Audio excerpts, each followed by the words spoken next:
ప్రియమైన దేవుని పిల్లలందరికీ మన ప్రభు అయిన యేసుక్రీస్తు వారి నామమున శుభాభివందనాలు తెలియజేసుకుంటున్నాను. ఈరోజు కూడా మరొకసారి మనం ఒక మంచి విషయాన్ని గురించి ధ్యానించుకుందాం. అదేమిటంటే నీతిని గురించి ఈరోజు మనం చెప్పుకుందాం. నీతి అనగా ప్రవర్తన నియమావళి. నీతి అనగా ప్రవర్తన నియమావళి. ఉన్నత విలువలు కలిగి ఉన్నత ప్రమాణాలు కలిగిన ఆచరణయోగ్యమైనటువంటి సత్ప్రవర్తన నీతి అని మనం చెప్పుకోవచ్చు. రైచియస్నెస్, మొరాలిటీ, మోరల్, ఎథిక్స్ ధ్యానించుకుందాం. ఎథిక్స్, లా, నీతి నియమాలు,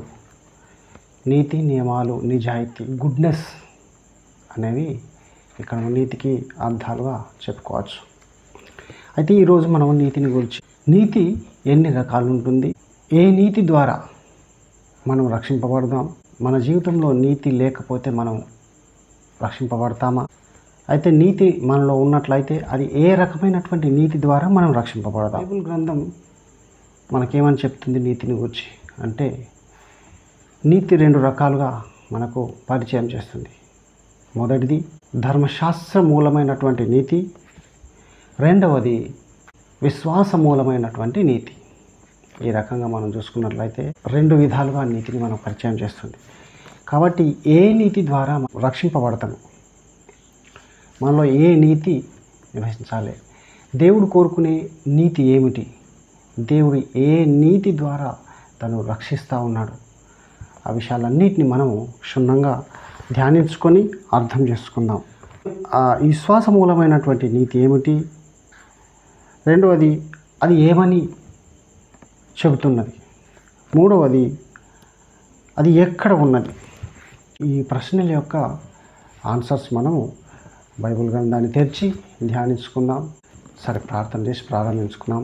ప్రభువైన దేవా, మీకు వందనాలు. ఈరోజు తండ్రి నీతిని గురించి మేము ధ్యానించుకుంటుండగా నీతి విషయమైనటువంటి సంగతి మాకు తెలియపరిచి ప్రభా, మీరు రక్షించడానికి కావలసినటువంటి నీతిని మాలో ఉద్భవింప చేయమని తండ్రి, తద్వారా మేము మీ యొక్క పరలోక రాజ్యానికి వారసులవుటకు సహాయం అనుగ్రహించమని, మాలో నీతిని నివసింపజేయమని, ఇదిగో తండ్రి జ్ఞానము నింపి మాలో తండ్రి నీతిని గురించి తెలియపరిచి సహాయం అనుగ్రహించమని, తండ్రి కృపలో భద్రపరచమని మా ప్రభు అయిన యేసుక్రీస్తు వారి పేరిట అడుగుతున్నాం పరమ తండ్రి, ఆమేన్.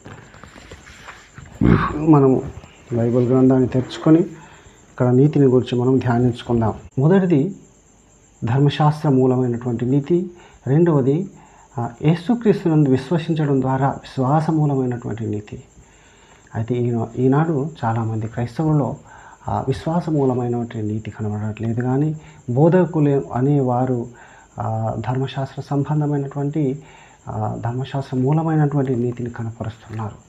వారు ఉపవాసాల ద్వారా, మతాచారాలు ఆచరించడం వల్ల, సాంప్రదాయాలు, పరంపర, ఇవన్నిటిని ఒక యూదులు ఏ విధంగా మతాచారాలను ఆచరించారో అలా ఆచరిస్తూ వారు నీతిని కనపరుస్తూ ఉన్నటువంటి పరిస్థితి మనకు కనపడుతుంది. ఈనాటి క్రైస్తవ లోకంలో చూసినట్లయితే ఎందరో దైవ సేవకులని వారు ఆ విధమైనటువంటి నీతిని కనపరుస్తూ వారు తమను తాము హెచ్చించుకునే ప్రయత్నం చేస్తూ ఉన్నటువంటి పరిస్థితి మనం చూస్తూ ఉన్నాం.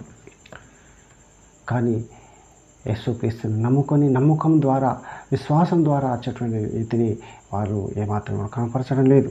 కనుక మనం ఈరోజు ఆ విషయాన్ని గురించి మనం ధ్యానించుకుందాం.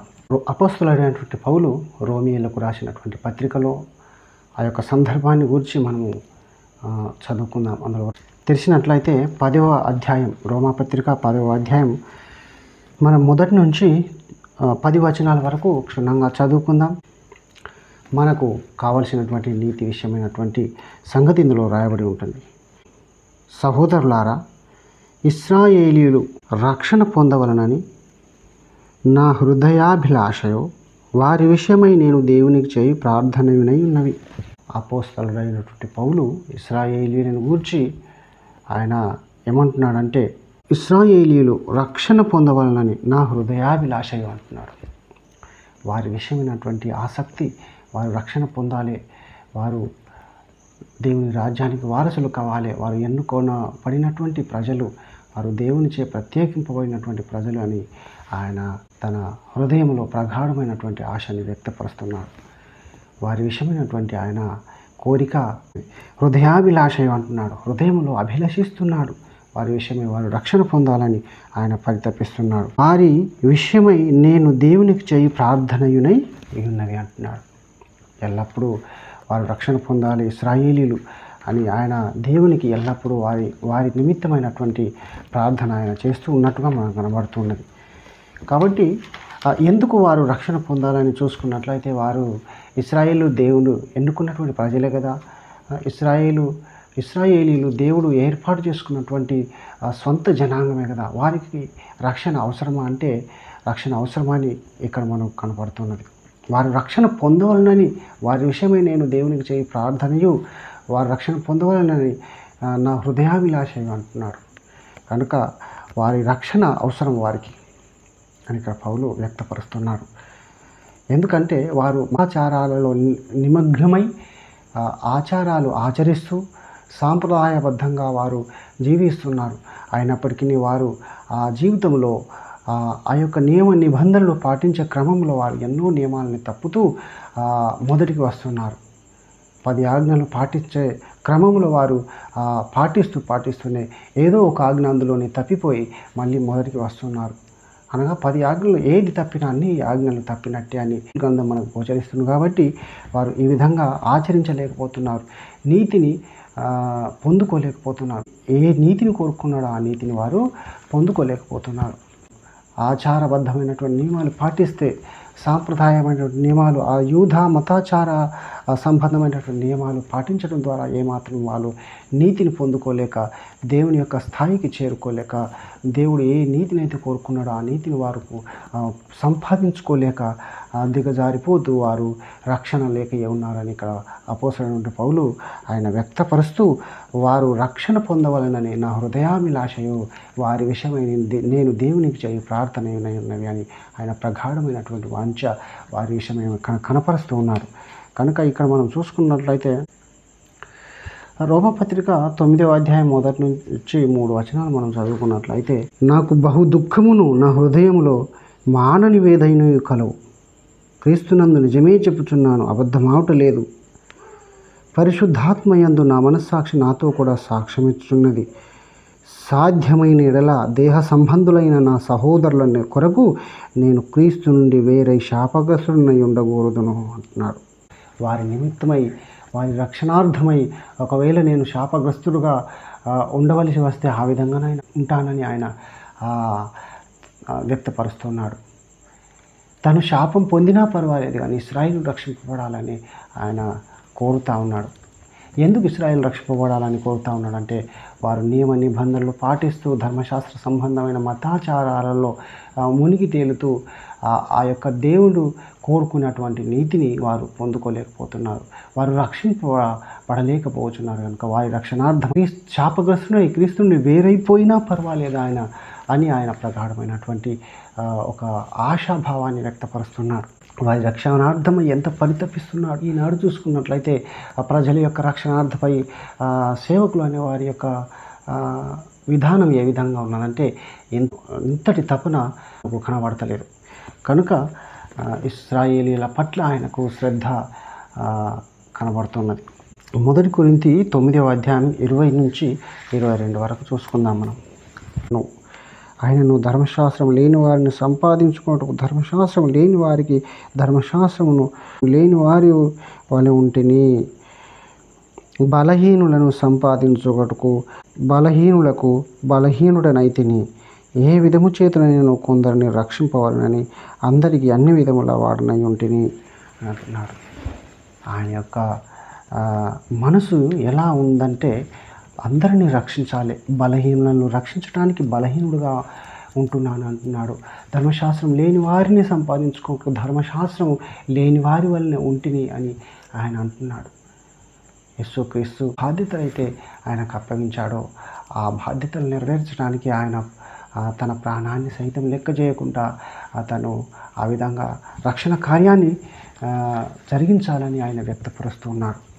కనుక ఈరోజు మనం చూసుకున్నట్లయితే ఎందరో రక్షణ లేని వారు ఈ లోకంలో ఉన్నారు. వారు ఏ విధంగా రక్షింపబడతారనే విషయం మనం గమనించాలి. 2వ వచనంలో మనం చూసుకున్నట్లయితే, వారు దేవుని యందు ఆసక్తి గలవారని వారిని గూర్చి సాక్ష్యం ఇచ్చుచున్నాను. వారు ఆసక్తి పరులాట. ఎవరు? ఇశ్రాయేలీయులు. దేవుని యందు వారికి ఎంతో ఆసక్తి కనబడుతూ ఉన్నది. అయినను వారి ఆసక్తి జ్ఞానానుసారమైనది కాదు అని ఇక్కడ చెప్తా ఉన్నాడు. వారైతే ఆసక్తి పరులే. ఎందుకు ఆసక్తి పరులు అంటున్నాడంటే, ఆయన ఇంతకు మునుపు, ఆయన రక్షింపబడక మునుపు పౌలు దమస్కు పట్టణానికి వెళ్తున్నాడు. ఎందుకంటే క్రైస్తవులను హింసించటానికి, క్రైస్తవులను బాధ పెట్టడానికి. కానీ మార్గమధ్యంలో యేసుప్రభు ఆయనకు ప్రత్యక్షమై ఆయన యొక్క జీవితాన్ని మార్చాడు. హింసించే సౌలుని ప్రేమించే పౌలుగా మార్చేసిండు.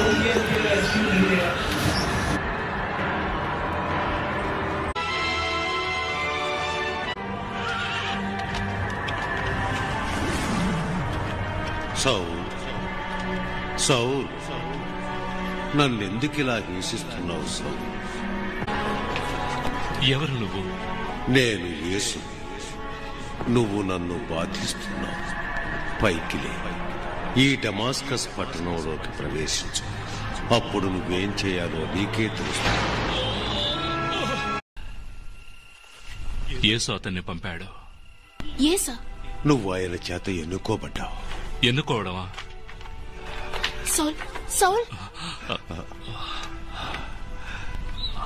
దేవుడు నాతో ఏం చెప్పాడంటే, క్రైస్తవులు కాని వాళ్ళందరినీ క్రైస్తవులుగా మార్చడానికి ఆ తండ్రి సాక్షిగా, ఆ దేవపుత్రుని సాక్షిగా, ఆ పవిత్రాత్మ సాక్షిగా నిన్ను బాప్టిస్టుగా చేస్తాను. యేసు ప్రభు చేత రక్షణ పొందక మునుపు ఆయన ఆ ధర్మశాస్త్రంలోనే ఉండి, ఆ ధర్మశాస్త్ర ఆచార క్రియల యందు ఆయన నిమగ్నమై, గమలీయేలు పాదాల దగ్గర ఆ ధర్మశాస్త్రపు విధులని నేర్చుకొని ఆయన మత ప్రవిష్టుడై, ఆచార వ్యవహారాల యందు కఠోరమైనటువంటి దీక్ష దక్షుడై ఆయన జీవించి ఉన్నటువంటి పరిస్థితి. అదేవిధంగా వారు కూడా, ఇశ్రాయేలీ కూడా, వారు దేవుని యందు ఆసక్తిపరులుగా కనపడుతూ ఉన్నటువంటి పరిస్థితి మనం గమనిస్తున్నాం. అయినను వారి యొక్క ఆసక్తి జ్ఞానానుసారమైనది కాదంటున్నాడు. ఎందుకనగా ఆయనకు తెలుసు వారు జ్ఞానానుసారంగా ప్రవర్తించట్లేదని. ఎందుకంటే ఆయన ఇంతకు మునుపు కూడా జ్ఞానానుసారంగా ప్రవర్తించలేకపోయాడు. ఆయన సంఘము విషయమై ఆయన హింసించువాడుగా ఉన్నాడు. ధర్మశాస్త్ర విషయమైతే ఆయన ఆసక్తిపరుడుగా మనకు కనబడుతున్నాడు. అపోస్తుల కార్యములు 21వ అధ్యాయం 20 వచనం. వారు విని దేవుని మహిమపరచి అతన్ని చూసి, సహోదరుడా, యూదులలో విశ్వాసులైన వారు ఎన్ని వేల మంది ఉన్నారో చూస్తున్నావు కదా, వారందరూ ధర్మశాస్త్రమందు ఆసక్తి గలవారు. ఇక్కడ మనకు కనబడుతుంది, వారందరూ ఆసక్తి గలవారని మనం ఈ వచనం ద్వారా మనం తెలుసుకున్నాం. అపోస్తలుల కార్యాలు 22వ అధ్యాయం 3వ వచనం. నేను కిలికియలోని తార్సులో పుట్టిన యూదుడను, అయితే ఈ పట్టణంలో గమలీయేలు పాదముల యొద్ద పెరిగి మన పితరుల ధర్మశాస్త్ర సంబంధమగు నిష్ఠయందు శిక్షితుడనై, మీరందరూ నేను ఉన్న ప్రకారము దేవుని గురించి ఆసక్తుడనై ఉండి అంటున్నారు. కనుక ఆయన యొక్క ఆసక్తిని గురించి మనం ఇక్కడ చదువుకున్నాం. వారి ఆసక్తి జ్ఞానానుసారమైనది కాదు అని అంటున్నాడు. వారి యొక్క ఆసక్తి ఎందుకు జ్ఞానానుసారమైనది కాదు అంటే, మనం ఇక్కడ లూకాసు సువార్త 18వ అధ్యాయం 9 నుంచి మనం 12 వచనం వరకు చూసుకుంటే, అక్కడ ఉన్నటువంటి ఆ సందర్భంలో పరిసయ్యుడు తను ప్రార్థన చేస్తూ ఆయన తన స్వనీతిని స్థాపింపనుకుంటున్నాడు. ఇక్కడ మనం 3వ వచనం చూసుకున్నట్లయితే, ఏలైనగా వారు దేవుని నీతి నెరుగక తమ స్వనీతిని స్థాపింపబూనుకొనుచు దేవుని నీతికి లోబడలేదు. దేవుని ఎరగక తమ స్వనీతిని స్థాపింపబూనుకోవడం, దేవుని నీతికి లోబడలేదు. స్వనీతి, మనం స్వనీతిని గురించి చూసుకున్నట్లయితే లూకాసు వార్త 18వ అధ్యాయం 9 నుంచి 12 వరకు చూసుకుంటే, అక్కడి సందర్భంలో ఆ యొక్క పరిసయ్యుడు ఏ విధమైనటువంటి ప్రార్థన చేశాడో మనం చూసుకున్నట్లయితే, ఆయన అంటాడు, పౌరుల వలనైనను, అన్యాయస్తుల వలనైనను, వ్యభిచారు వలనైనను, ఇతర మనుషుల వలనైనను, లేక ఆఖరికి సుంకరి వలెనైనను నేను ఉండనందుకు నీకు కృతజ్ఞతాస్తులు చెల్లించుకుంటున్నాను అని అంటున్నాడు. ఆయన అంటున్నాడు, నేను వారానికి 2 మార్లు ఉపవాసం చేస్తున్నాను, నా సంపాదన అంతటిలో 10వ వంతు కూడా నేను చెల్లిస్తున్నాను అని ఆ డంబపు ప్రార్థన చేస్తున్నటువంటి పరిస్థితి మనకు కనబడుతూ ఉన్నది. కనుక ఇక్కడ స్వనీతిని అక్కడ స్థాపింపబూనుకొంచున్నాడు ఆ పరిచయుడు. ఆ విధంగా ఈ యొక్క ఇశ్రాయేలీయులు కూడా తమ ఆచార వ్యవహారాలయందు స్వనీతిని స్థాపింపబూనుకొనుచు దేవుని నీతిని ఎరుగక స్వనీతిని స్థాపింపబూనుకొనుచు దేవుని నీతికి లోబడలేదు అనే విషయాన్ని మనం ఇక్కడ గమనిస్తున్నాం. వారు ఏ విధమైనటువంటి ప్రవర్తన కలిగిన వారంటే నీతిని సంపాదించుకుందామని చూస్తున్నారు. వారి యొక్క క్రియల ద్వారా సంపాదించుకుందామని చూస్తున్నారు. ధర్మశాస్త్ర క్రియలు ఆచరిస్తూ నీతిని సంపాదించుకుందాం, నీతి పరులుగా ఉందాం అని స్వనీతి పరులుగా వారు ఉంటూ ఉన్నటువంటి పరిస్థితి మనం చూస్తూ ఉన్నాం. కనుక స్వనీతి అనేది దేవునికి ఇష్టమైనటువంటిది కాదు. లూకాసు వార్త 18వ అధ్యాయంలో మనం చూసుకున్నట్లయితే ఆ సుంకరి చేసినటువంటి ప్రార్థన, దేవా పాపినైనా నన్ను క్షమించుము, కరుణింపుము అని ఆయన ప్రార్థన చేశాడు. కనుక అక్కడ ఆ సుంకరి స్వనీతిని స్థాపించుకోనట్లేదు, కానీ పాపిని అని తను గురితెరిగి దేవుని ముందట ఆయన పశ్చాత్తాపడుతూ ప్రార్థన చేస్తున్నాడు, ప్రాధేయపడుతున్నాడు. దేవా పాపినైనా నన్ను క్షమించు, తన పాపాన్ని ఒప్పుకొని ప్రాయశ్చిత్తం పొందుతూ ఉన్నటువంటి పరిస్థితి మనం కనబడుతున్నాం. అక్కడ ఆ పరిచయుడు కంటే ఈ యొక్క సుంకరి పాప క్షమాపణ పొంది నీతిపరుడుగా తీర్చిదిద్దబడి ఇంటికి వెళ్ళను అని అక్కడ వ్రాయబడి ఉంటుంది. కనుక స్వనీతిని స్థాపించుకునే ప్రయత్నంలో విఫలయత్నమయ్యారు వారు. ఇశ్రాయేలీయులు ఆ యొక్క నీతిని సాధించుకునే క్రమంలో విఫలయత్నమై వారు పాపానికి లోనై దేవుని యొక్క నీతి స్థాయికి చేరుకోలేక వారు రక్షణ పొందలేని పరిస్థితిలో వారు ఉన్నటువంటి పరిస్థితి మనం చూస్తున్నాం.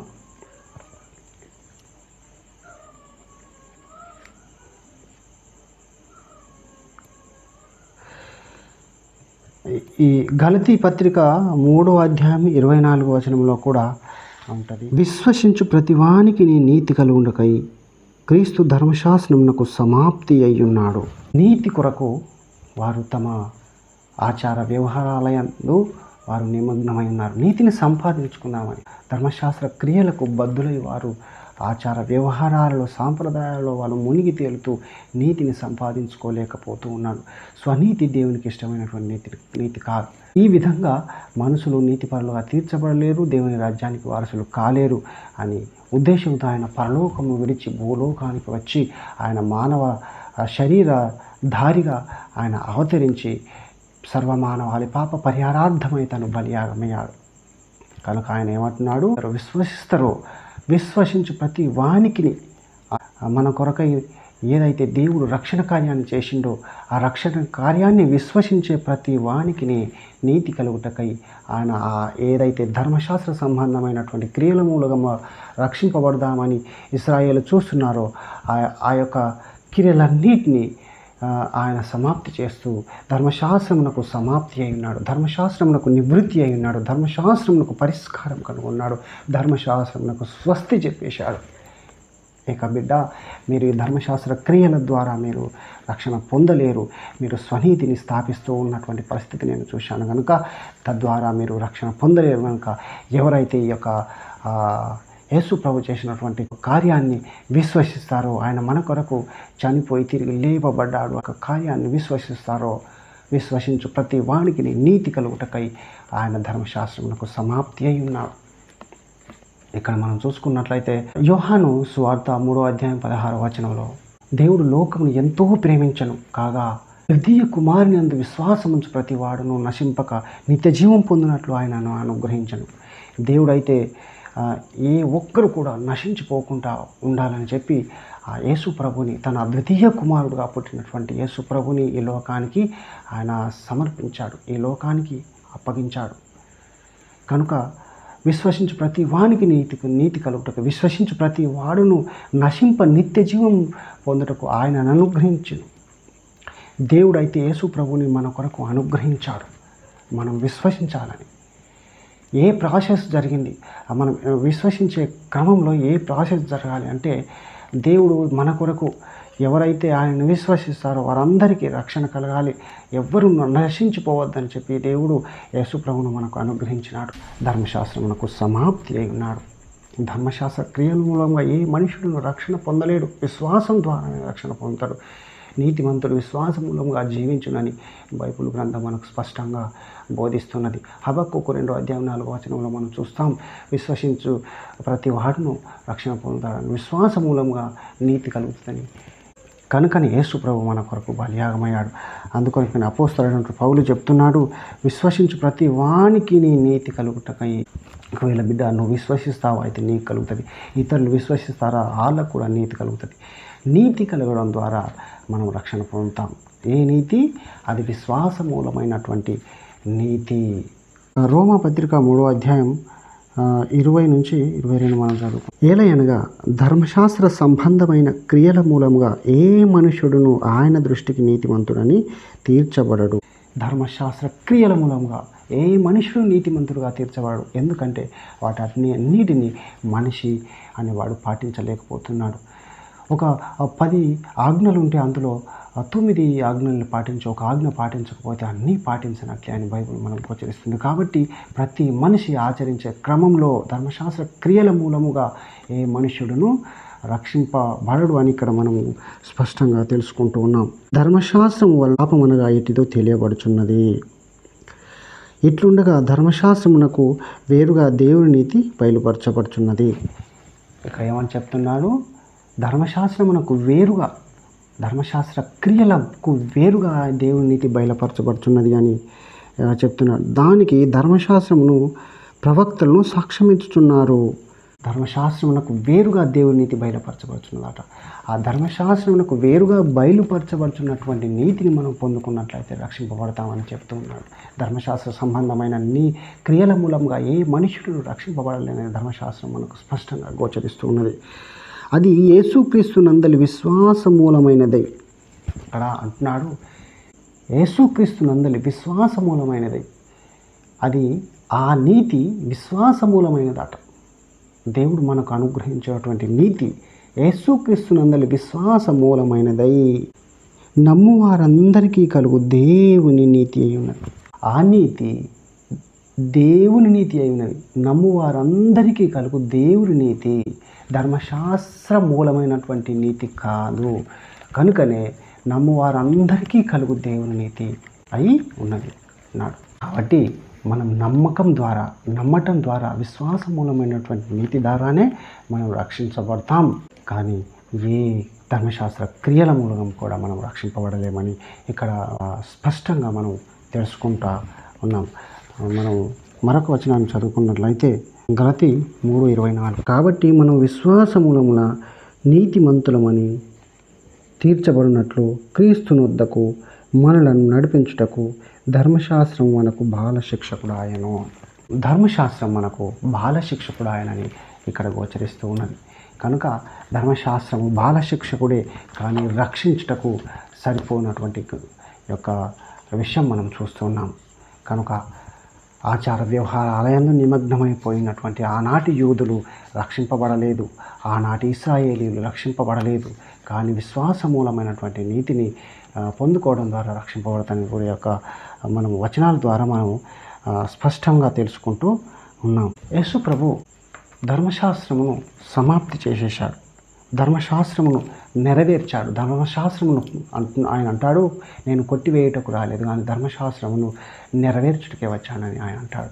ధర్మశాస్త్రపు యొక్క నీతి నియమాలని ఆయన పూర్తిగా ఆచరించి ఆయన నెరవేర్చాడు.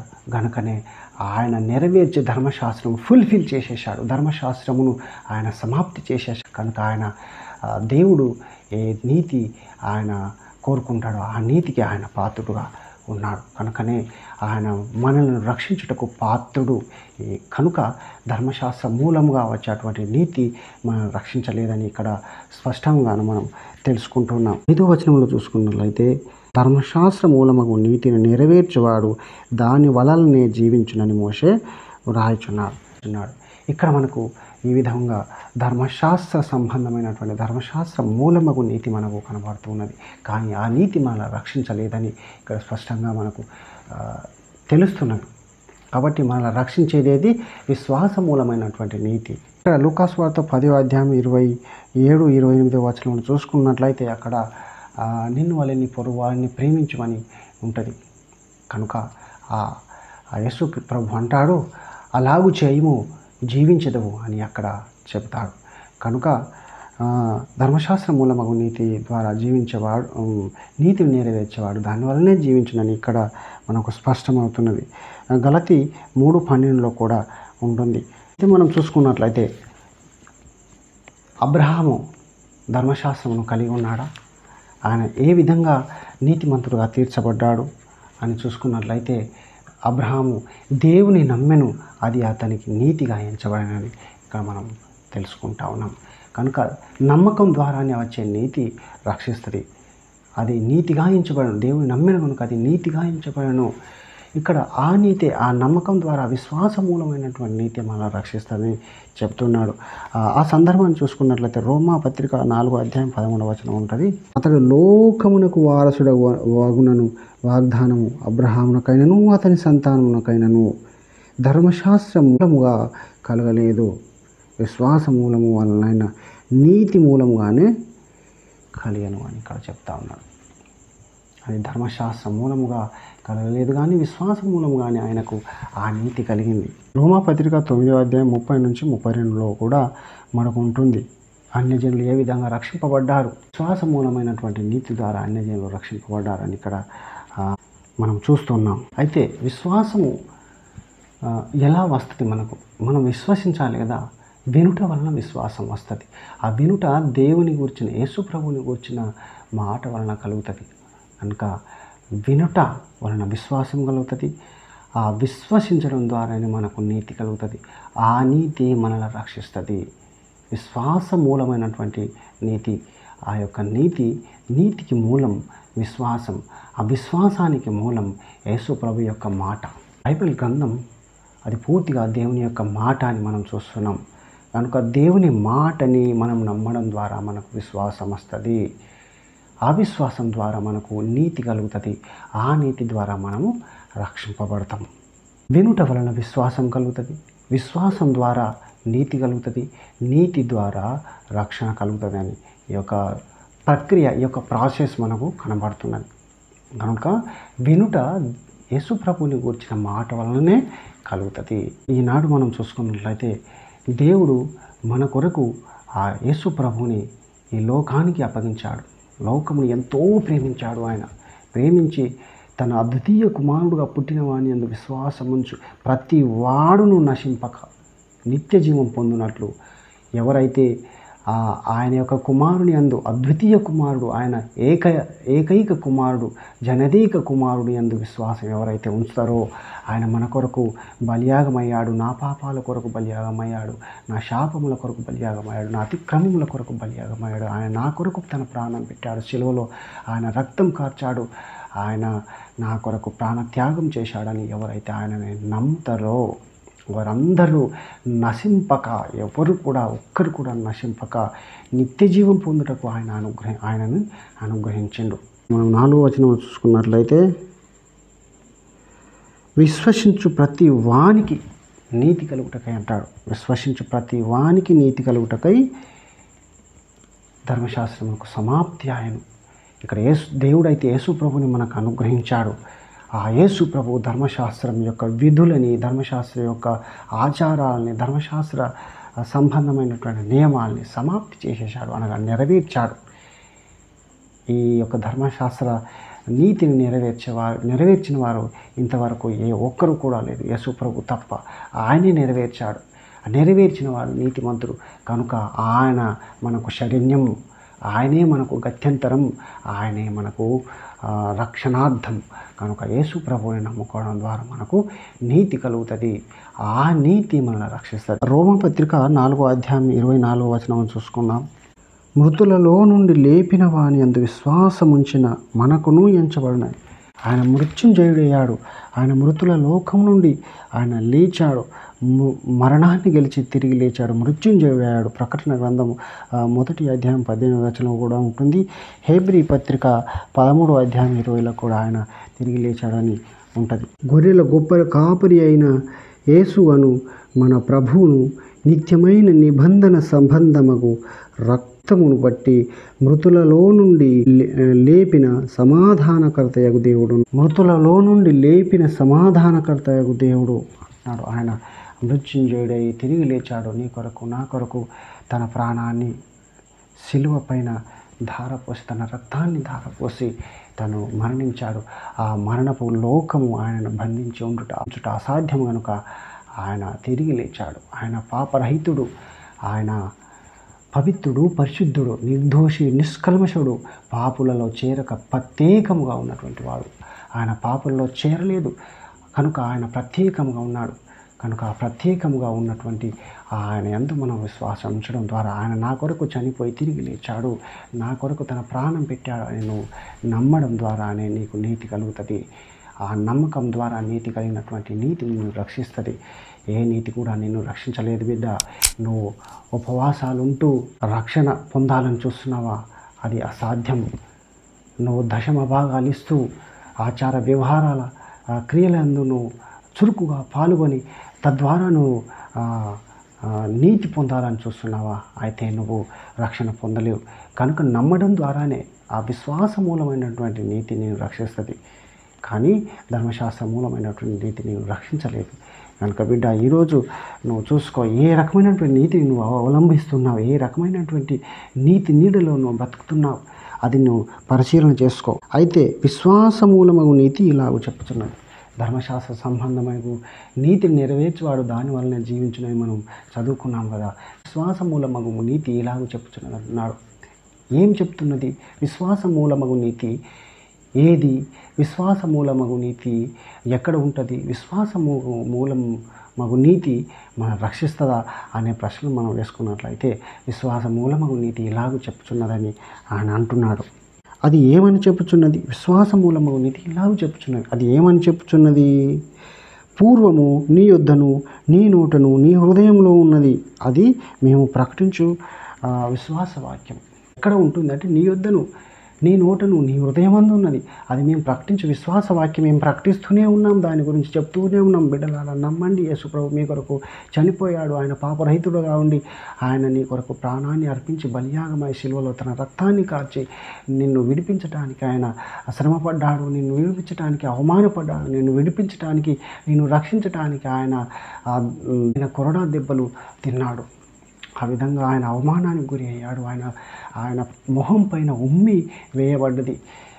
అలా మేము ప్రకటిస్తూనే ఉన్నాం. అదే విశ్వాసవాక్యం, మేము ప్రకటించే విశ్వాసవాక్యం అని పౌలు ఇక్కడ స్పష్టంగా తెలియపరుస్తూ, అపోస్తుల కార్యాలు 16వ అధ్యాయం 31వ వచనం.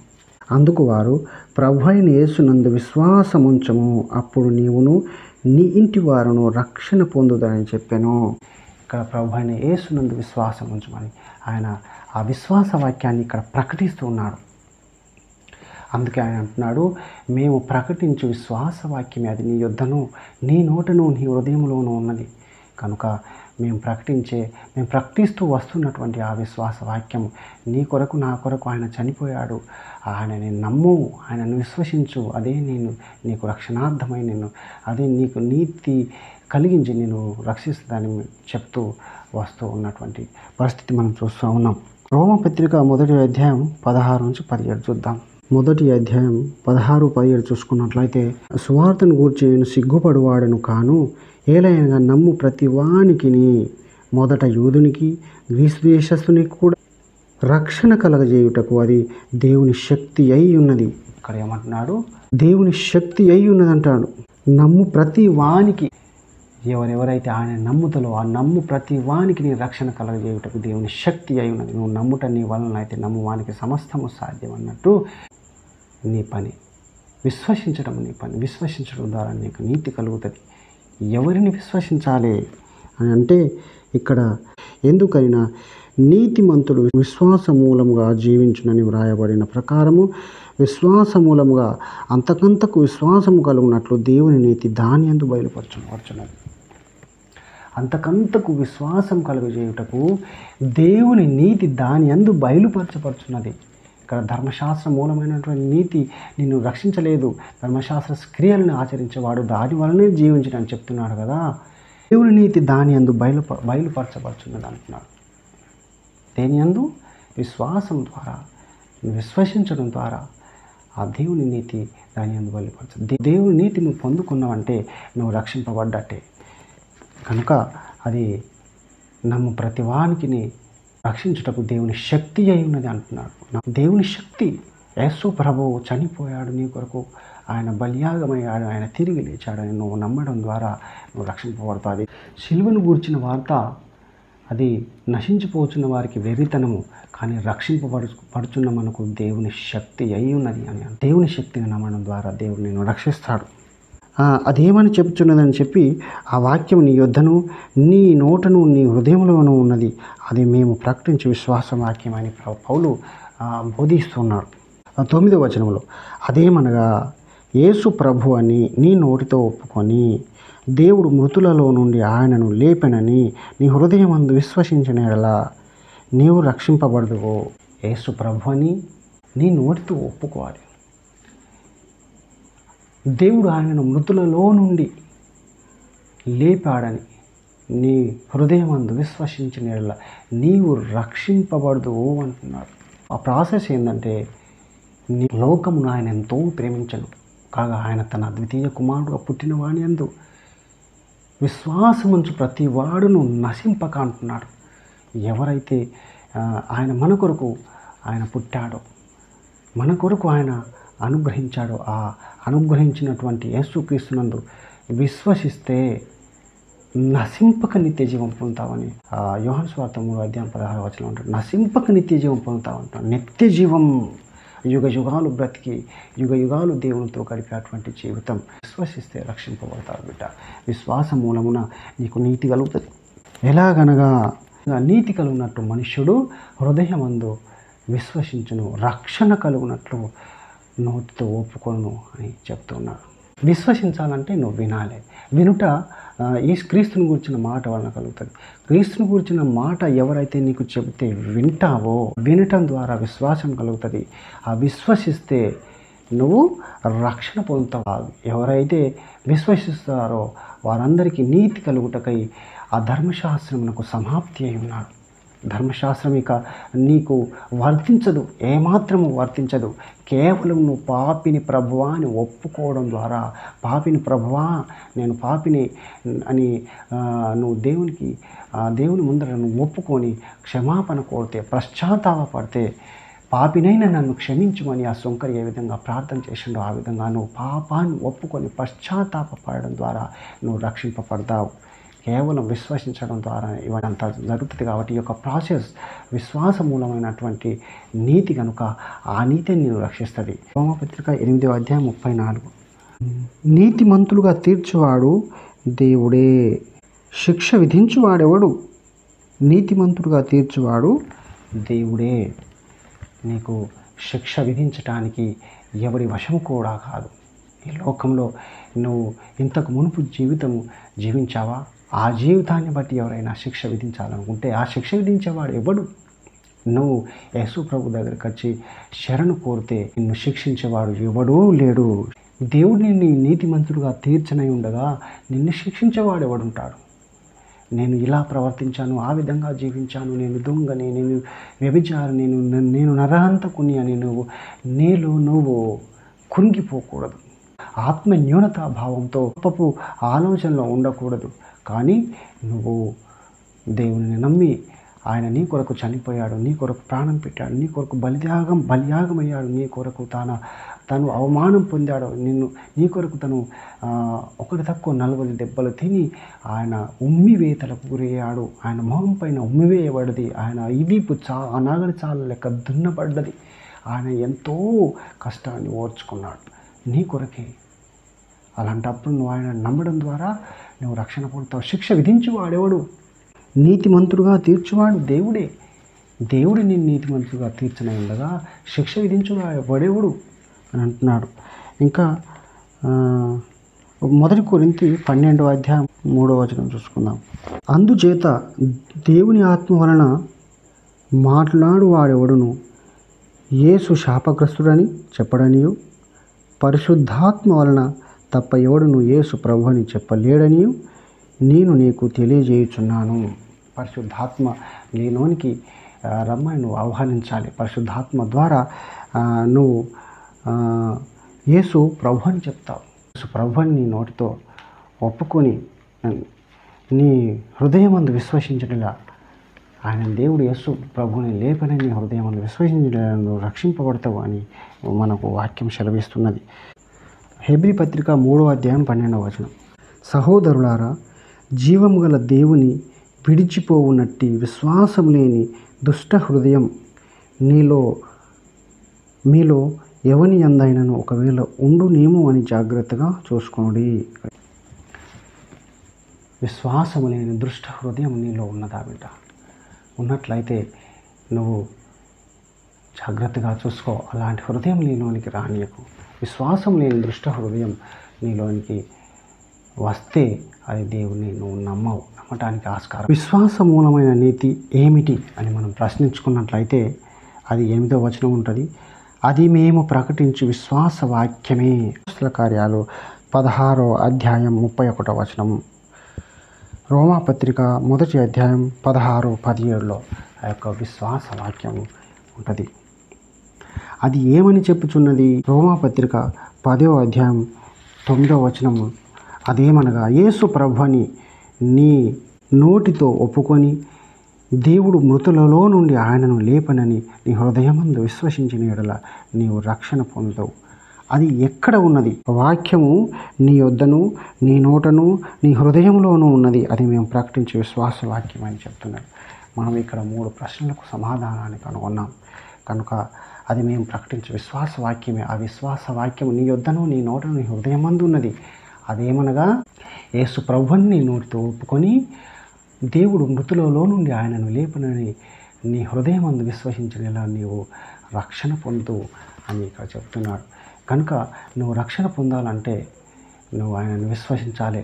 విశ్వాసం మూలముగా వచ్చేటువంటి నీతి, ధర్మశాస్త్ర మూలముగా వచ్చేటువంటి నీతి, ఏ నీతి నిన్ను రక్షిస్తుంది అంటే ధర్మశాస్త్ర మూలముగా వచ్చేటువంటి నీతి నిన్ను రక్షించదు. కనుక నువ్వు విశ్వాస మూలముగా వచ్చేటువంటి నీతి నిన్ను రక్షిస్తుంది. కనుక ఆ నీతిని నువ్వు నమ్ముకోవాలి, ఆ నీతిని నమ్మాలి. ఆ నీతి యేసు ప్రభువు మూలముగా వస్తుంది.